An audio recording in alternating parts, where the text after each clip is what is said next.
Dnes už tých 57 rokov naozaj vygenerovalo tisícku úžasných účinkujúcich umelcov, to znamená hudobníkov, spevákov, tanečníkov a samozrejme aj mnohých ľudí, ktorí sa skrývajú za tou organizačnou prácou. Takže dnes už je to armáda umelcov, ktorí vlastne prešli bránami Šarišanu a myslím si, že to povedomie a tá hrdosť na to nosiť tričko Šarišan, lebo chvála Bohu, dnes už máme aj trička, pretože dnes už naozaj ten Šarišan je značka, je to brand spojený s mestom Prešov veľmi, veľmi úzko. To, že môžeme reprezentovať naozaj takmer po celom Slovensku a že môžeme reprezentovať hlavne teda aj v zahraničí a ukazovať tu ten krásny slovenský folklór, na to asi budeme navždy hrdí. Tak tá naša filozofia vychádza hlavne z toho, že je tam veľmi veľa tej tradície, veľmi veľa tých zvykov, pretože je to v podstate rok obohatený o to C-čko, ktoré je v krúžku, aj ako teda ochranná známka, ale teda aj o to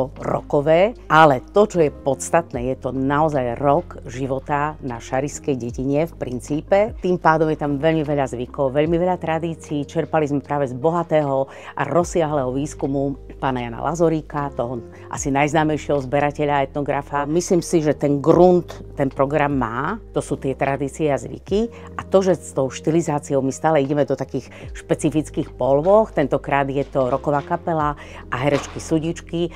To už je stále ten náš rukopis alebo tá naša nejaká štilizácia, ktorú používame naozaj už veľa rokov a ktorou sme aj špecificky a myslím aj jedineční. Jednoznačne je to aj cesta, aj inšpirácia ešte z mojich napríklad mladých čias 80. rokov z Lučnice, kedy pán Nosaľ, my sme naozaj nič nevymysleli, ale pán Nosaľ už vtedy prepájal Lučnicu so skupinou Elán a so skupinou Lojzo a mali sme nádherné trojkoncerty, hoci vtedy to tam nebolo prepájané.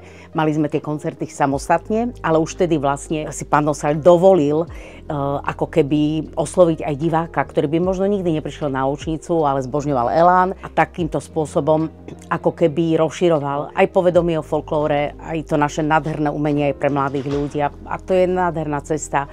A o tom, že sa to dá, o tom svedčí už takmer 10 000 divákov, ktorí sa boli pozrieť na tento program. Takže Šarišan to je naozaj armáda umelcov, ale sú tu osobnosti, ktoré mi nedá nespomenúť a to je hlavne Janko Saloka, Jožko Príhoda, Ľubko Šimčík, Vinco Fedor, Laco Kyšeľák, Alenka Pavlusová, proste celá plejada úžasných umelcov, ešte kde si tam na začiatku Jožko Bakšaj, Palo Širák, ktorí naozaj vyorali takú tú hĺbšiu brázdu a viedli tých našich mladých umelcov. Takže je to celá armáda umelcov, tanečníkov, hudobníkov, spevákov a celá armáda riadiacich pracovníkov, ktorí sa naozaj zaslúžili o to, kde je Šarišan dnes.